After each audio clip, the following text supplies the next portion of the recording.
Imagine you've been married for 10 years. You know the way your wife breathes when she sleeps. You know the scent of her hair, the way she hums when she's happy, and the specific, comforting rhythm of her footsteps on the wooden floor. You have built a life, a home, and a shared history. Then one night, the clouds break. The moonlight hits the floor at a sharp, unforgiving angle, and you see it. Her shadow. It isn't human. It is long, thick, and tipped with fur. It is a foxtail. In that single, frozen heartbeat, you realize the woman you love never existed. She died a decade ago, and a predator has been sleeping in your bed, wearing her skin and mimicking her voice ever since. Welcome to the Deep Archives. Today, we aren't just telling a story. We are investigating a predator that lives in the blind spots of human perception. In Japan, they are called the Kitsune. To the modern world, they are cute mascots, guardians of shrines, or anime heroes with 9 tails.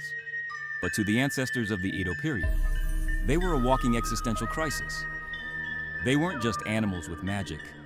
They were masters of the long con, spirits of pure, cold intelligence capable of living for 1,000 years. And with every century they survive, they grow a new tale and a new level of absolute terrifying power. But how does a wild animal become a god? The archive suggests a slow, patient evolution. A fox begins its life in the tall grass, stealing chickens and dodging hunters. But if that fox lives to see its 50th birthday, something shifts. Its mind expands. It begins to understand human speech. It begins to observe us. By the time it hits 100 years, it achieves the power of Henge, the ability to shapeshift.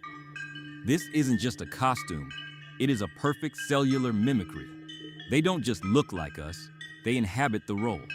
They study our grief, our desires, and our deepest secrets, waiting for the perfect moment to slip into our lives and replace someone we love.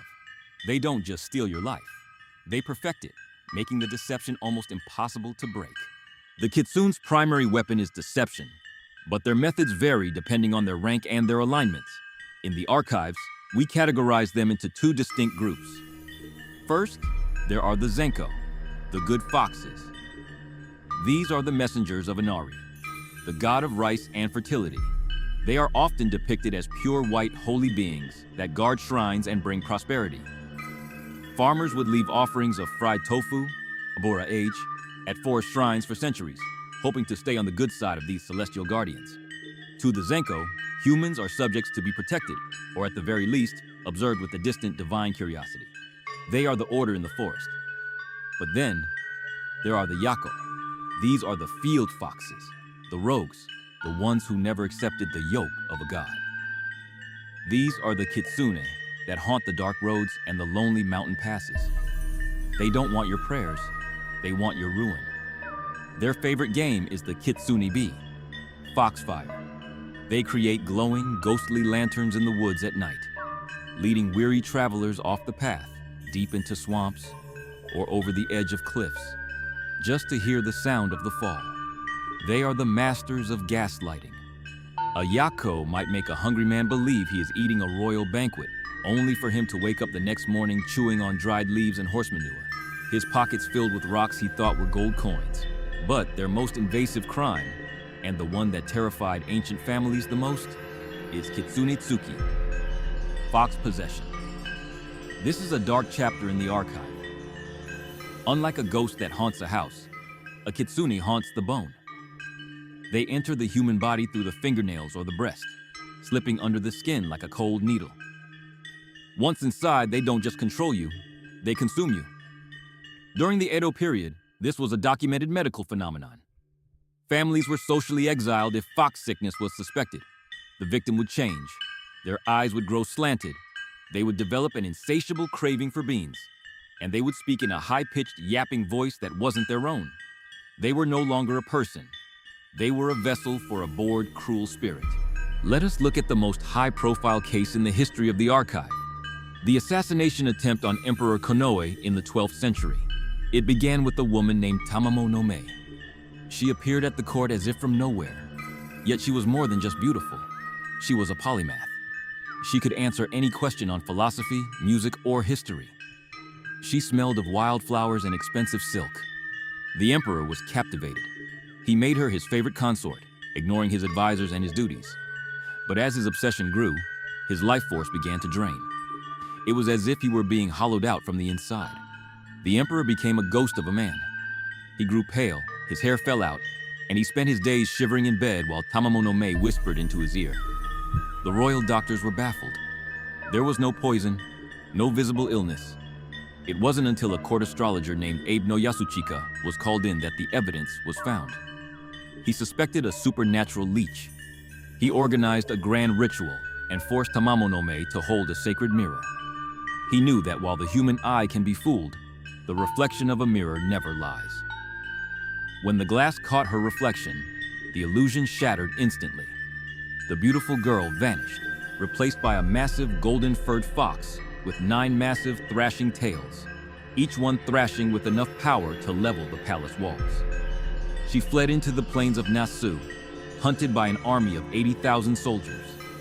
It took the greatest warriors in Japan to finally bring her down. But even in death, she refused to go quietly. She transformed her spirit into the Seisho Seki, the killing stone, a jagged volcanic rock that leaked poisonous gas, killing any bird, animal, or human that dared to touch it for centuries. It was her final, spiteful middle finger to the humanity that dared to unmask her. What makes the Kitsune so enduring is their ambiguity.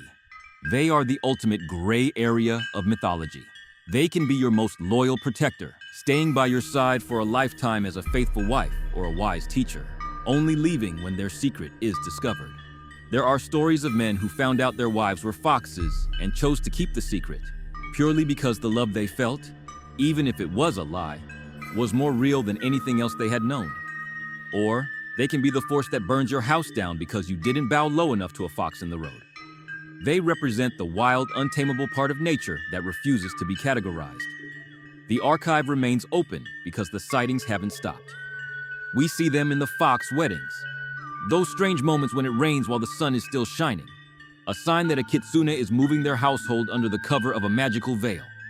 We see them in the successful people who never seem to age, who always know the right thing to say, and who disappear just as they were about to be caught in a scandal.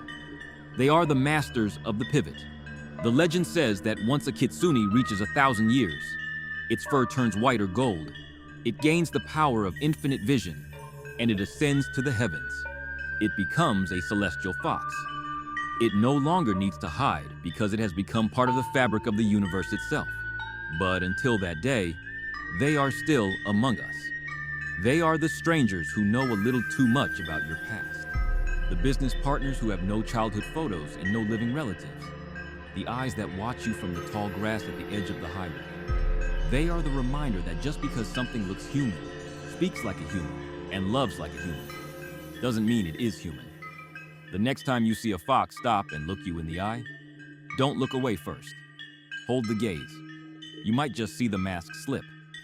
This has been a deep dive into the archives. I am the weaver of stories, and the file on the kitsune remains open.